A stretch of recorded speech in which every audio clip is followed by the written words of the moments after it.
Bhojpuri संगनी channel में आप सबके हार्दिक स्वागत बा।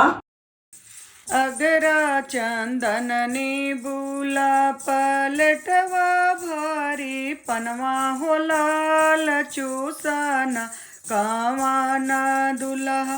पाकल बीड़ा पनवा हो लाल चूसना कावाना दुल्हा पाकल बीड़ा पनवा हो लाल अगरा चंदन ने बुला पलटवा भारी पनवा हो लाल चूसना कावाना दुल्हा पाकल बीड़ा पनवा हो लाल चूसना कावाना दुल्हा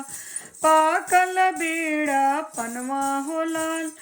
कोई से मैं चूसू सासू पाकल बीड़ा पनवा हो लाल कहाँ बड़ कावाना सरव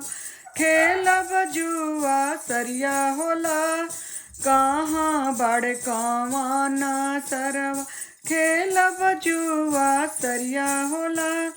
कोई से मैं चूसू सासू पाकल बीड़ा पनवा हो लाल कहाँ बड़ कावाना सरवा खेलब जुआ सरिया हो लाल कहाँ बड़ कावाना सरवा खेलब जुआ सरिया हो लाल हारे ले कवाना सर कवाना यस बाहिनिया हो लाल अगरा चंदन ने बुला पलटवा भारी पनवा होला अगरा चंदन ने बुला पलटवा भारी पनवा होला हारे ला कवाना सरव कवाना यस बाहिनिया होला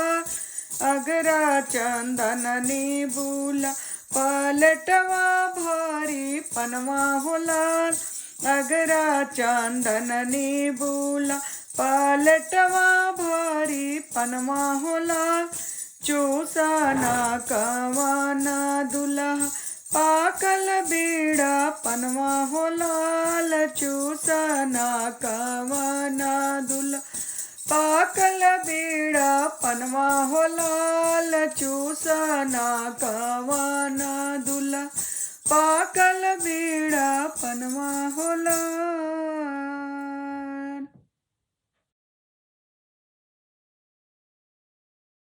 आप सबके ये बन्ना बन्नी गीत कैसा लगल? अगर निक लगल तो शेयर और सब्सक्राइब जरूर करी। धन्यवाद।